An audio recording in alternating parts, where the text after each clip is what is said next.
have the pleasure of having this interview with a renowned chef and culinary expert, Gary Mehigan, as he embarks on his much-awaited journey to Sri Lanka. Welcome, Gary, and thank you for joining us to this flavorful and amazing adventure. Hi, how are you doing today now? I'm very well, thank you. I'm very excited. It's not far away now, my trip, so I'm looking forward to it. Putting the final touches to the menus, talking to the chefs at Cinnamon Resorts, and making sure that we've got everything that we need. So a lot of planning and logistics, but very exciting. Yes, we are excited as you are as well. So my first question for you is, what inspired you to visit Sri Lanka and what excites you most here? Well, I've been wanting to come to Sri Lanka for a long time. It's one of the countries in Southeast Asia or South Asian, kind of region that I've never been to. I've been to India a lot, been to Japan, Korea, Vietnam, Laos, Thailand, you name it. But Sri Lanka's never seemed to have kind of fallen, into my lap. But this time it has. And we've been talking to Cinnamon probably for a number of years now. George Colombo came out about 5 or so years ago. And we had this whole thing planned, and then lockdown happened, COVID happened, and it all got put on hold for a couple of years. So yeah, it's taken some time to organise, but I'm really looking forward to it. And in terms of inspiration, I'm really excited to see a country that I've only heard good things about and only seen from afar. Even as a little boy, I remember watching a series on Sri Lanka and all the beautiful beaches and the lush green, farmland and hinterland. And, it's one of the places that I've really wanted to visit. And obviously I've got quite a number of Sri Lankan friends and they keep telling me, when are you going to Sri Lanka? So now finally I can say December and I can't wait. Finally, we are excited to have you here as well. So what drew you into Sri Lankan cuisine? Yeah, well, I did tell somebody else that one of the first dishes I ever cooked, one of the first Sri Lankan dishes that a friend passed on a recipe for was a black pepper pork. And I've been using that recipe for I don't know, it's got to be 25 years. So yeah, it's quite interesting. But, the seafood obviously is something that I'm really looking forward to. And the experience of eating it in Sri Lanka is different to obviously eating it in a Sri Lankan restaurant or cooked by Sri Lankan friends here in Australia. So it's about time and place for me. But things like the pan rolls, the kotu roti, the mud crab, sourfish curry, all of these things I want to get stuck into and taste firsthand. Yeah, and obviously the hoppers, string hoppers are like one of my favorite things on the planet. So yeah, I'm looking forward to, I don't know, eating plenty. All right. So apart from string hoppers, is there any Sri Lankan dish you mainly want to try out? I think stuff like, I'm interested in the sambals, to be honest. Like everybody talks to me about different sambals, dried fish, that incorporation of those, funky kind of salty preserved flavors in dishes.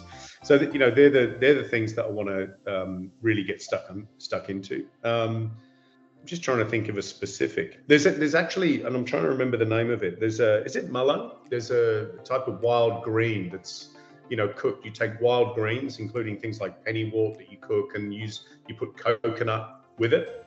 I think it's called mullen, but anyway, you can figure it out. But that's one of the things I try. It's more about tasting dishes, because don't forget, in Australia, we get a lot of Sri Lankan produce, a lot of spices. We've got a big Sri Lankan community, but there's a difference between eating Sri Lankan food here and in Sri Lanka because of where the food comes from, and actually using particular ingredients that you can only get in Sri Lanka. So I'm curious to see how the taste is different from something I might have eaten many times before, like a pan roll, for example, and then eating one in Sri Lanka and seeing how good it is. Yes, sure. All right, so moving on to the main question. Can you give us a little bit of insight about the collaboration with Cinnamon Hotels? Yeah, so this has taken some time to organise. I think, as I say, pre-COVID, this was on the cards. We were trying to organise some dinners then.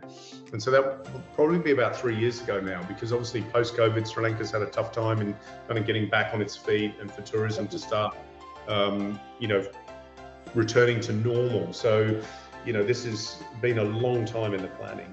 And that relationship's been there for quite some time, So I suppose that's the essence of it. And when they asked me, is it time? Can we do it this year? I had such a busy calendar. I've been backwards and forwards to India, filming for National Geographic, filming a series called India's Mega Festivals, and also working for a company over there called Knorr. So my year has been jam-packed, and December was the only time we could fit this in.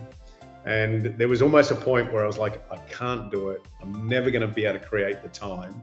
But even my wife said, Gaz, you've been wanting to go for such a long time, just say yes. So we just hit the go button, and everybody's been pushing along to make it happen. So yeah, menus are done, dates have been set. We're sourcing ingredients and bits and pieces now. So yeah, it'll be on us before we know it. Looking forward to it. The Sri Lankan audience is also awaiting your experience here as well. Yeah, I'm looking forward to it. Looking forward to meeting some fans too. I'm getting lots of messages on Instagram from people that are saying, oh, you're coming here and you must eat here and all of this stuff. So it's great. So apart from the collaboration, do you have any plans going out to sightseeing or anything? Yeah. So work first. Work first is the priority. So I've got 3 events to actually deliver. So that's going to be, I've got 2 dinners, an afternoon tea, which is going to take a bit of time. I've got 2 chefs coming from Australia as well to help. But once that's done, my wife and daughter are joining me. We're going to take a bit of a holiday. We've got about 6 days traveling around, going up to Hubba Rana. We're going to do an elephant safari, and we're going to go and see what's the flat top hill, the mountain? Sigiriya. Sigiriya, yeah. So we're going there. We're going to Bentota. Want to do a couple of spice plantations. Maybe get out on a fishing boat and cook something on the beach. We'll see. So yeah, we bit of a holiday, and I don't know. I just want to have a bit of time at the end to really soak it all up and eat some good local food and meet some lovely people. We really hope you enjoy your time at Sri Lanka as well, and we hope you'll come back again and again. Well, that's the plan. So can you tell us what the audience, your fans in Sri Lanka, can expect from your cooking this time when you're coming to Sri Lanka?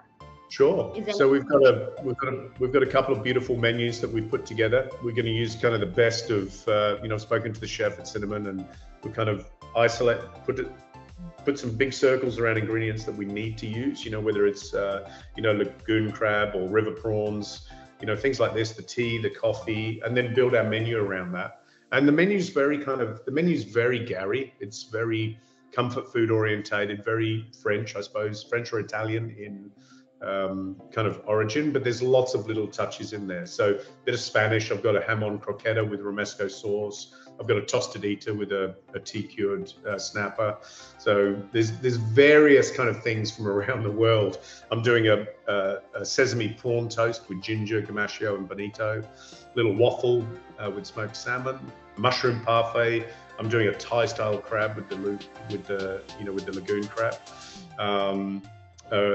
The river prawn I'm going to turn into a ravioli with a bouillabaisse type sauce, so kind of a classic French southern style kind of bony aromatic sauce, which will be really strong and delicious.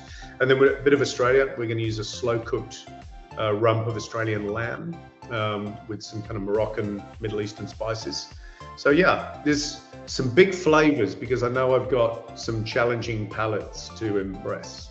So yes, Western flavors. Already excited to taste your food now. Big and bold, yeah. So big, bold flavors, but in a Western, context.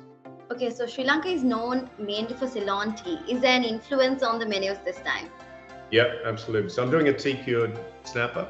So that's one of the things I'm going to use the tea for. And I'm also I've been guaranteed that there's a couple of good local coffee roasteries. So I want to use a local coffee in the dessert. I've got a 18 karat gold coffee flan with hazelnut cream and a dark jaggery caramel that I'm going to use the coffee in. So yeah, fingers crossed. And lovely cinnamon as well. I want to use lots of cinnamon. That's going to be in the lamb. Nice. Okay, so my last question for you is there any message you want to give out to Sri Lankan fans and food enthusiasts? Oh my goodness, a message. Well, come and see us. Book your place on one of our dinners or our afternoon teas. come and see me. I'd love to meet you. You know, I've been getting, as I say, lots of lovely messages on Instagram, people looking forward to meeting me. And so, yeah, and I always say it's, on my many travels, it's often not the place, but the people that make the experience special. So that's what I'm after. All right, Gary, thank you so much. And we are excited to have you in Sri Lanka, and we hope to see you soon. Thank you for joining, and thank you for your valuable time. Thanks, Tamara. Looking forward to it. Thank you. Have a good day. Bye.